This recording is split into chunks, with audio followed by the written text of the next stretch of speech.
दोस्तों सपना के ससुर का पूरा काला सच सामने आ गया है।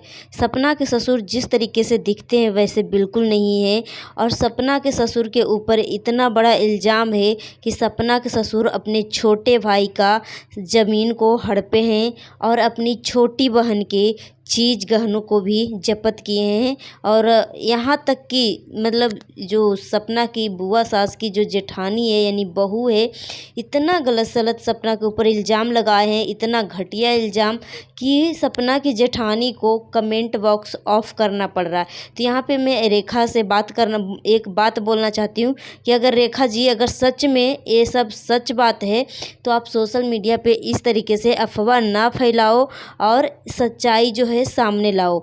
आपने इतना गलत इल्ज़ाम लगाया है सपना के ऊपर कि आप दोनों पति को जान से मारने की पूरा क्रेडिट जो है सपना को ही दे दिए हैं कि सपना ही दोनों पति को जान मारा है और कितने में सौदा किया है राजू भैया के मौत का। इतना बड़ा इल्ज़ाम और सूरज भैया के ऑक्सीजन नली का ब्रेकडाउन सपना ने किया है। इस तरीके से घटिया बहियात और आपके ऊपर अगर सपना ने गुस्से में आकर इतना कुछ रेखा सपना की जेठानी ने बोल गई, इसी में गुस्से में आकर सपना ने सिर्फ अपनी वीडियो में बोल दिया कि देख तुम्हारी बेटी तो तुम्हारे पति की तरह दिखती भी नहीं, अपने बाप की तरह तो दिखती भी नहीं।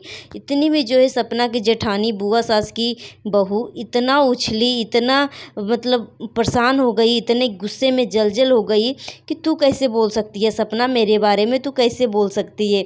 मतलब ये जब सपना के ऊपर इतना घटिया बहियात इल्ज़ाम लगाए ये बोल सकती है, मगर सपना अगर एक लफ्ज़ बोल दिया तो उसको ऊपर से लेके नीचे तक मिर्ची लगने लगी। यहाँ बात कर लेते एक नलका को। नलका तो शुरू से 6 महीने से जब से सूरज भैया का डेथ हुआ है ना, तब से सपना के पीछे पड़ी हुई है। ये सपना के पीछे हाथ धो के पड़ी हुई है। तो यहाँ पे सपना ने एक वीडियो में ये नलका मैडम का नाम ले लिया, नलका आंटी का। बस इतनी में इतना इसको मिर्ची लगा, इतना उछलने लगी कि मेरे नाम कैसे ले सकती है सपना। मेरे नाम लेकर वीडियो बनाई, अपने सब्सक्राइबर को बोला कि जाके इसको गाली दो। तो तू 6 महीना से सपना के पीछे हाथ धो के पड़ी हुई है, गलत सलत इल्ज़ाम लगा रही है और यहाँ तक कि तू राजू भैया के पिताजी को भी गलत बोलिए बाप है, बाप के नाम पे तो धब्बा है जो अपने एक बेटे को इंसाफ नहीं दिला पाया है, अपने बेटे के लिए एक FIR तक नहीं करवा पाया है। सो दोस्तों यहाँ पे मैं बता दूं कि ये नलका आंटी के पास कुछ भी सबूत नहीं है, इसका व्यूज आ रहे हैं तो इसलिए सिर्फ राजू भैया के नाम ले रही है। 6 महीने से वो बोल रही है FIR करवा दिया। अभी तक सपना के घर पर एक पुलिस तक नहीं पहुंची है, कोई भी ये पुलिस की तरफ से कोई नोटिफिकेशन, कोई भी पत्र तक नहीं आया है और 6 महीने से बोल रही है कि हमने FIR करवा दिया। अगर FIR होता तो सपना के घर पे पुलिस जो है एक बार ज़रूर जाती, मगर अभी तक पुलिस के भनक तक नहीं है, सपना के दरवाजे तक नहीं गई है पुलिस। आप खुद सोचिए कि हम किसी के नाम से कंप्लेन करते हैं और इतना दर्दनाक हादसा वाला, तो पुलिस तो जाती ही जाती है। प्लस फेमस लोग होते हैं ना, तो वैसे लोगों में थोड़ा स्पेशल ही जांच करने लगता है, मगर अभी तक सपना की तरफ से ऐसा कुछ भी नहीं हुआ है। और अगर पुलिस जाती तो सपना ज़रूर बताती, मगर यहाँ पे ये नलका आंटी के पास ऐसा कुछ भी सबूत नहीं है, सिर्फ इसको व्यूज आ रहे हैं। और इसका जो नलका आंटी का जो चैनल खड़ा है सिर्फ राजू भैया के मौत के ऊपर खड़ा है।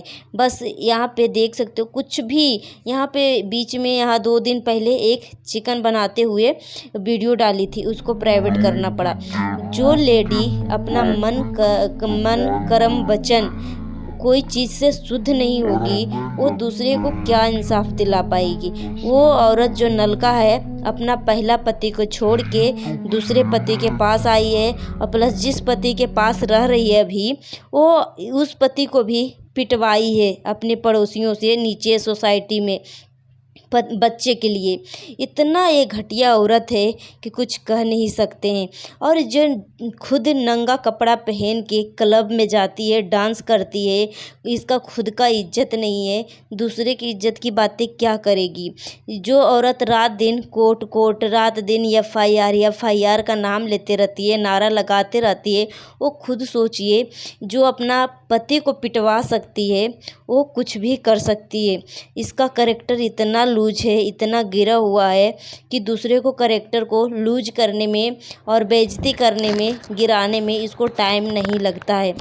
सो गाइस, यहाँ पे नलका के बारे में बोल सकते हो कि जो औरत अपने पति को पिटवा सकती है, अपने पति को अपने बच्चे के लिए पिटवा सकती है, वो औरत दूसरे को इज्जत को तार तार करने में कोई कसर नहीं छोड़ सकती है। आपने देखा भी होगा कि ये औरत को किसी से मतलब अच्छा नहीं है। यूट्यूब पे जब से आई है ना, इसी तरीके की बातें करती है।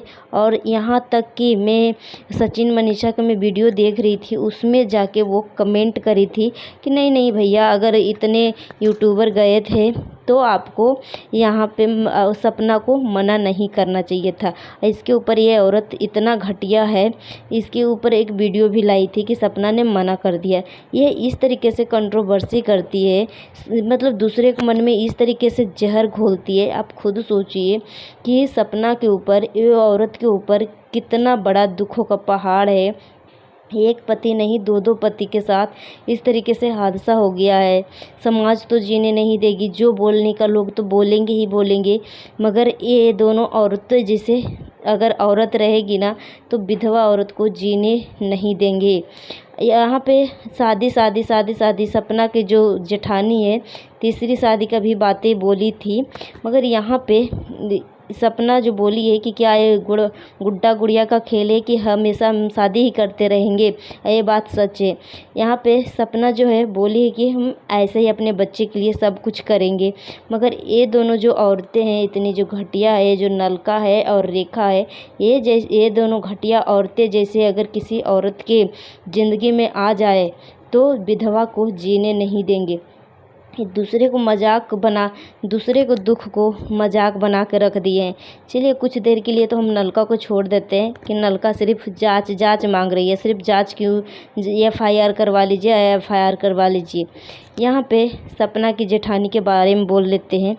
सपना की जेठानी जो है इतना बड़ा इल्ज़ाम लगाई सपना के ऊपर कि अपना सूरज भैया का यानी सपना अपना पहला पति का मौत का कारण सपना ही है, सपना ही ऑक्सीजन पाइप को निकाली है। यहाँ तक कि वो भी बोली है कि सपना को राजू भैया से पहले ही यहाँ पे चल रहा था, इसलिए सूरज भैया को रास्ते से हटा दिया। इस तरीके से वाहियात इल्ज़ाम लगाई है।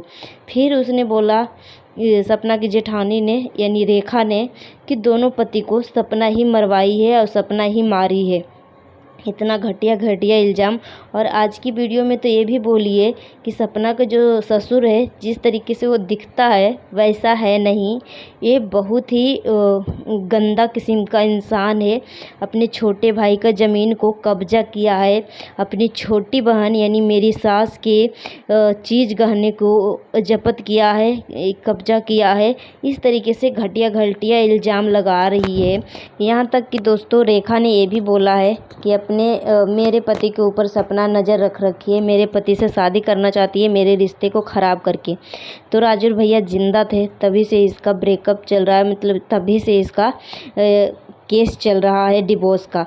अगर ये औरत सच में अच्छी होती तो क्या कोई पति अपनी पत्नी को डिवोर्स देना चाहता है? नहीं देना चाहता है। मगर कुछ औरतें की वजह से जो अच्छी औरतें होती हैं ना वो भी बुरी हो जाती है। तो ये औरत इतनी घटिया है, यानी सपना की जो जेठानी है। यहाँ पे मैं सपना की जेठानी से यानी रेखा से बस एक ही बात बोलना चाहती हूँ कि रेखा जी जो सच है वो सामने लाइए। इस तरीके से एक दूसरे के ऊपर इतना बहियात इल्ज़ाम मत लगाइए कि सपना के ससुर ने ये कर दिया वो कर दिया। जो सच्चाई है सबूत के साथ लाइए और जो कानूनी कार्रवाई होता है इस तरीके से आप केस को लड़िए। आप सोशल मीडिया पे एक दूसरे की इज्जत को इस तरीके से नीलाम कर रहे हो, तार कर रहे हो। ये वीडियो जो है हमेशा के लिए रहेगा और कभी डिलीट नहीं होगा। आप कितने चैनल से आप डिलीट कर लोगे? आपकी एक एक बातें हर कोई सुन रहा है। जिस तरीके से सपना के ससुर के ऊपर आपने आज की वीडियो में इतना गलत इल्ज़ाम लगाया है। सो दोस्तों, बस सपना ने गुस्से में आकर सिर्फ रेखा को यही बोली थी कि तुम्हारा बच्चा तो तुम्हारे पति से चेहरा भी नहीं मिलता है। बस इतने में ही सपना की जेठानी को बहुत तेज़ लगी और बोलने लगी कि तुम ऐसे कैसे बोल सकती हो सपना मेरे बारे में। ये कितना घटिया घटिया सपना का परिवार के ऊपर इल्ज़ाम लगा रही है, सपना के ऊपर। सो गाइस, कमेंट बॉक्स में अपना ओपिनियन दीजिएगा।